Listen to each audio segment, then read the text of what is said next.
Hello students, I am Dr. Parul Singh, assistant professor sociology, government arts girls college Kota.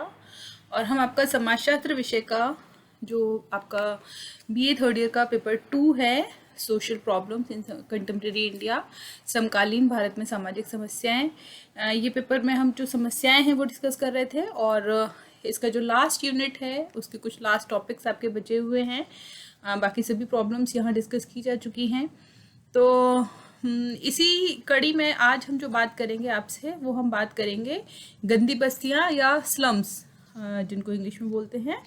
तो हम जानते हैं कि ये जो गंदी बस्तियां, ये जो स्लम्स एरिया जो प्रॉब्लम है, ये प्रॉब्लम बेसिकली जो अर्बन एरिया है, जो नगरीय क्षेत्र है, नगरीय क्षेत्र से जुड़ी हुई समस्या है। और भारत एक कृषि प्रधान देश है। आज भी भारत की जो 65% पॉपुलेशन है वो ग्रामीण क्षेत्र में निवास करती है, और लगभग 35% जो पॉपुलेशन है वो नगरीय क्षेत्र से संबंधित है। और व्यापार के लिए या फिर रोजगार के लिए, शिक्षा के लिए, इन सभी कारणों से जो पॉपुलेशन है, ग्रामीण जनसंख्या है, वो शहरों की ओर माइग्रेट करती है, प्रवासन करती है शहरी क्षेत्रों की ओर। और जब जो मजदूर हैं बेसिकली, जब वो रोजगार के लिए नगरीय परिवेश में आते हैं, तो वे यहाँ आकर के वो रहने की जगह ढूंढते हैं। और औद्योगिकरण की प्रक्रिया के साथ ये जो प्रवसन है रोजगार के लिए, इसमें वृद्धि हुई।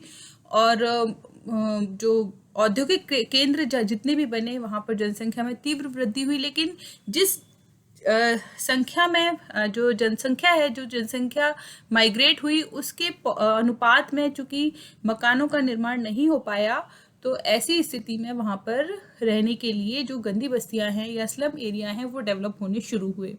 हम जानते हैं कि एशिया का सबसे बड़ा जो स्लम एरिया है वो बॉम्बे में है। धारावी के नाम से हम लोग उसे जानते हैं, अनेक पिक्चरें भी उसके ऊपर बनी हुई हैं। और जो इस प्रकार की जो स्लम एरिया हैं, उनकी अपनी एक धीरे धीरे अपना एक कल्चर उनका डेवलप हो जाता है, अपनी संस्कृति उनकी धीरे धीरे एक डेवलप हो जाती है। और विश्व के प्रत्येक प्रमुख नगर में, नगर के 5वें भाग से लेकर आधे भाग तक की जो जनसंख्या है वो गंदी बस्तियों में निवास करती है, या उसी के समान जो दशाएं हैं उस तरह के मकानों में रहती है। नगरों की कैंसर के समान ये जो गंदी बस्तियां हैं, इसकी वृद्धि को विद्वानों ने पत्थर का रेगिस्तान, व्याधि की नगर, नगर की संक्षिप्त रूपरेखा इत्यादि नामों से पुकारा है। और हम जानते हैं कि गंदी बस्तियों में जो रहन सहन के और जो शौच इत्यादि होते हैं, शौचालय, स्नानागार, इनका प्रबंध समुचित वहाँ पर नहीं होता है। मकान अंधेरे और सीलन से भरे हुए होते हैं। शौचालय, स्नानागार इत्यादि में जो पर्याप्त रोशनी, पर्याप्त पानी, हवा इत्यादि का अभाव देखने के लिए मिलता है। साथ ही खटमल, जुएं, मच्छर इत्यादि के रूप में ये जो यहाँ पर इन कीटाणुओं की बहुलता पाई जाती है, जिससे बीमारियों के घर अनेक स्थिति में बन जाते हैं। और यह निवास की अर्ध मानवीय स्थिति को दर्शाने वाले एरिया हैं गंदी बस्तियां, और मनुष्य जाति की शारीरिक और मानसिक दृष्टि से कमजोर पीढ़ी को आगे ये उत्पन्न करती हैं, उनको विकसित करती हैं। गंदी बस्ती का यदि हम अर्थ जानने की कोशिश करें, और इसकी कोई स्पष्ट परिभाषा इसकी नहीं दी गई है। अनेक विद्वान हैं वो अलग अलग तरह से इसके विषय में बात करते हैं। जैसे जो बर्गल हैं, बर्गल ये मानते हैं कि गंदी बस्तियां और रोगग्रस्त क्षेत्र में कोई क्षेत्र अलग अलग हैं। वहीं क्वीन एंड थॉमस का कहना है कि गंदी बस्ती और रोगग्रस्त क्षेत्र में कोई अंतर नहीं है, दोनों एक ही हैं।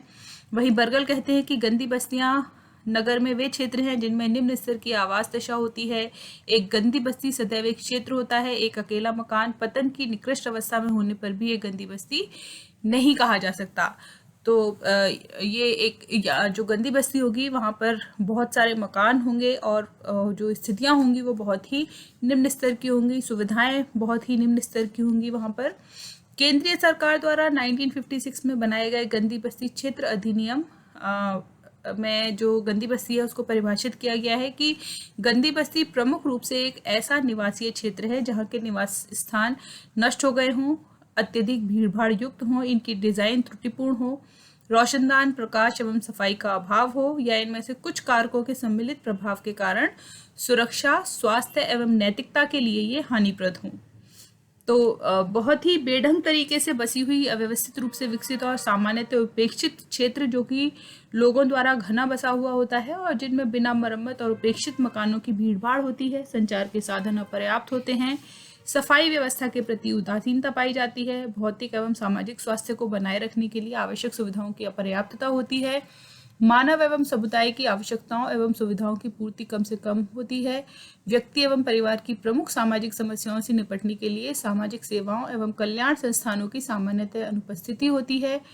इन्हें गंदी बस्तियों के नाम से जाना जाता है। इनमें निम्न स्तर का स्वास्थ्य, अपर्याप्त आय, निम्न जीवन स्तर पाया जाता है। भौतिक एवं सामाजिक पर्यावरण के परिणाम स्वरूप यहाँ के निवासी प्राणी शास्त्रीय, मनोवैज्ञानिक एवं सामाजिक परिणामों के शिकार होते हैं।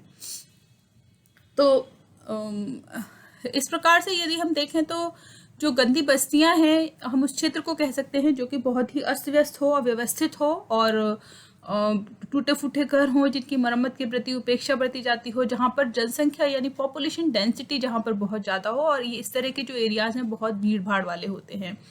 और गंदी बस्तियों की विशेषताएं यदि हम देखने की कोशिश करें तो बनावट के आधार पर देखें तो सभी गंदी बस्तियां जो होती हैं वो भवन, चौगान, गलियों की दृष्टि से बहुत अधिक प्राचीन युगों से पुरानी और गिरी हुई दिखाई देती हैं।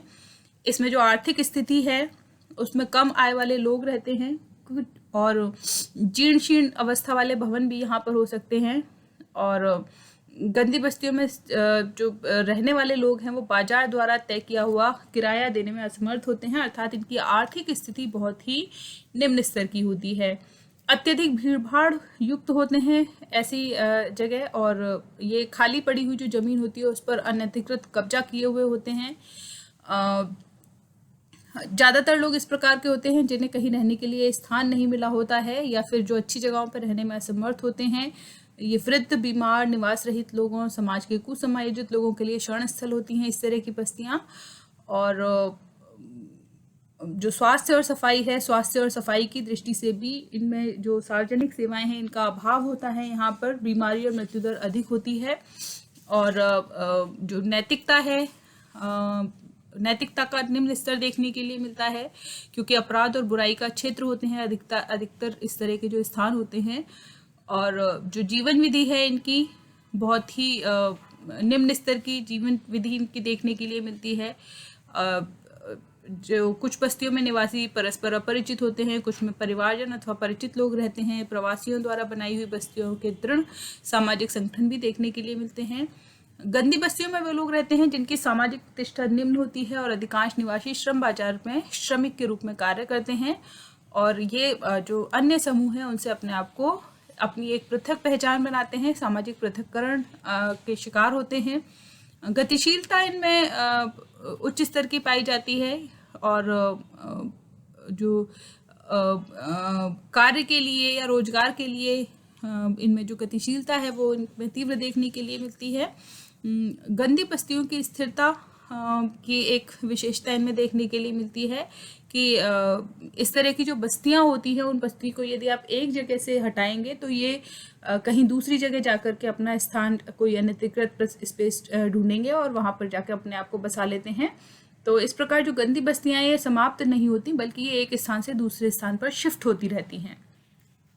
गंदी बस्तियों के बढ़ने के कारण यदि हम देखने की कोशिश करें विकास के कारक, तो औद्योगिकरण और नगरीकरण का परिणाम है गंदी बस्तियां। उद्योगों में काम करने के लिए जो गांवों से लोग माइग्रेट होते हैं, और जब वो अच्छे मकान किराए पर नहीं ले पाते हैं तो वे गंदी स्थानों पर रहने लगते हैं, या फिर खाली पड़ी भूमि पर वे कब्जा कर लेते हैं।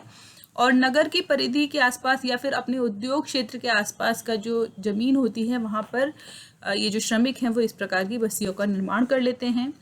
ग्रामीण बेरोजगारी इसके विकास का एक कारण है गंदी बस्तियों के, चूँकि गाँव में हमने पढ़ा था पहले भी चैप्टर में कि जो छिपी हुई बेरोजगारी है या अर्ध बेरोजगारी है वो बहुत अधिक देखने के लिए मिलती है गाँव में।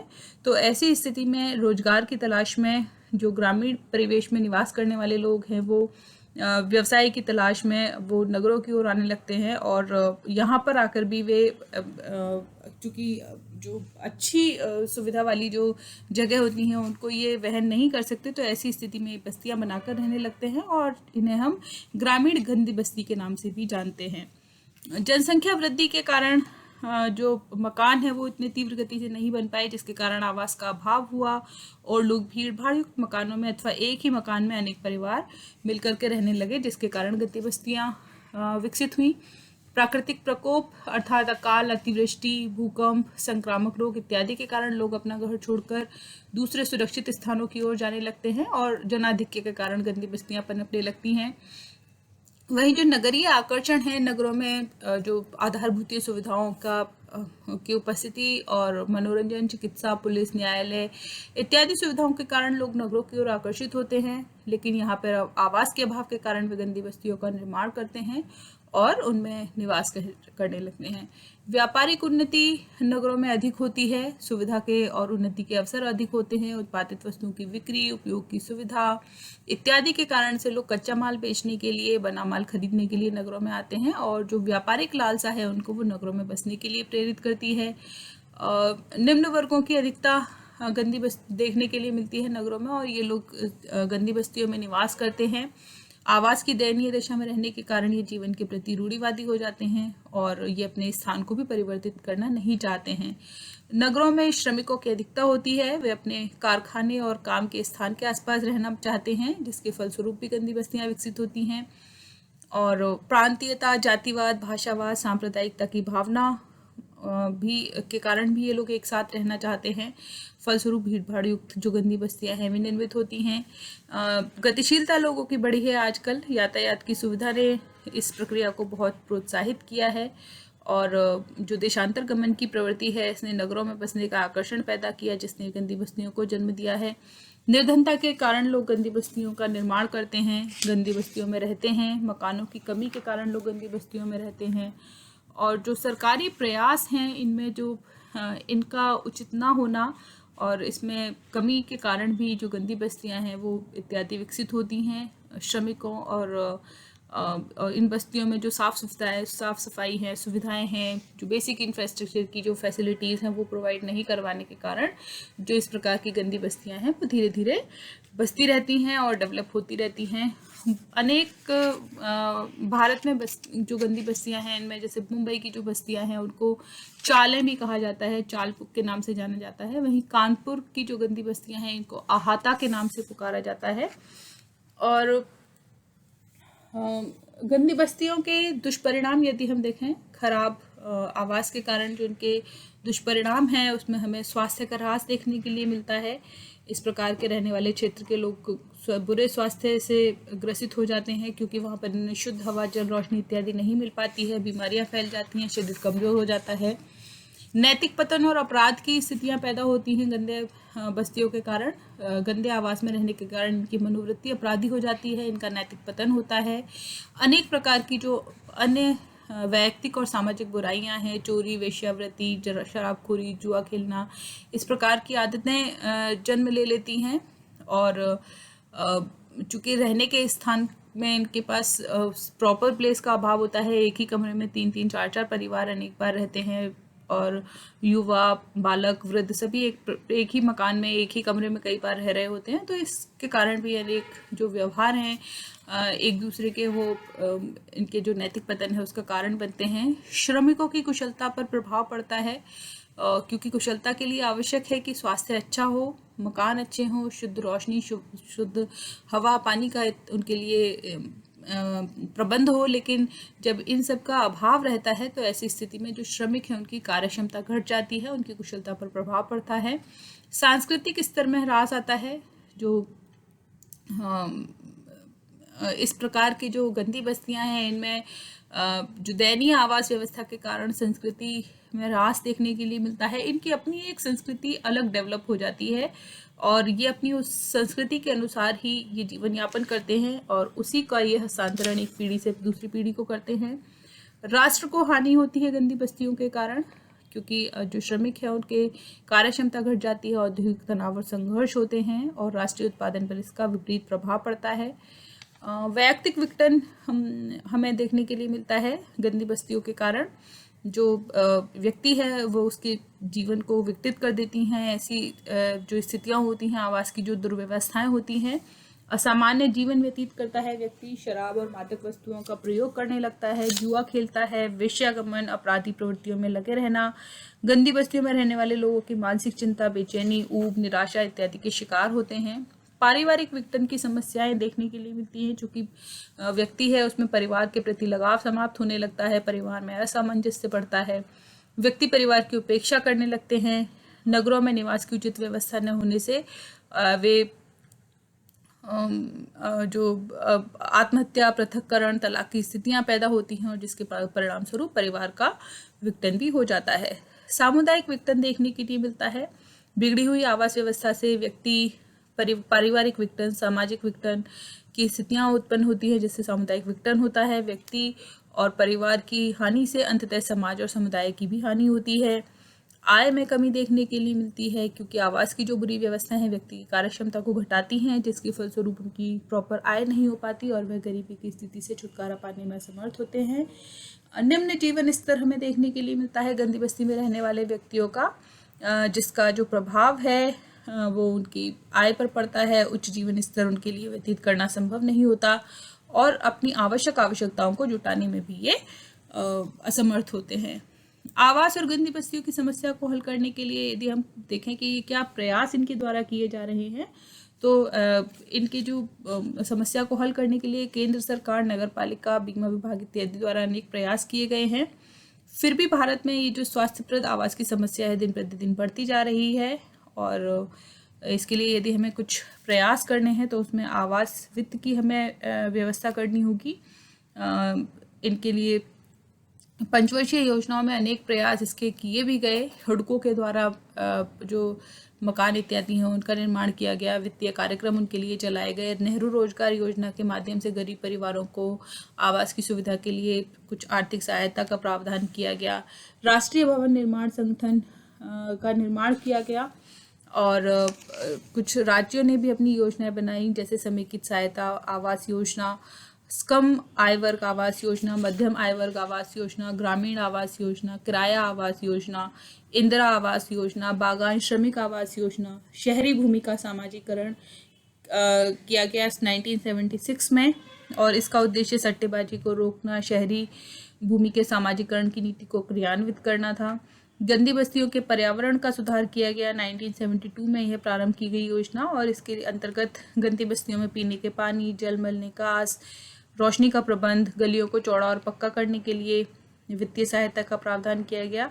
नगर विकास, नगरों में योजनाबद्ध विकास का कार्यक्रम भी चालू है। तीसरी योजना में ही इस पर विशेष ध्यान दिया गया था और फुटपाथ पर रहने वालों के लिए कार्य योजना निर्मित की गई।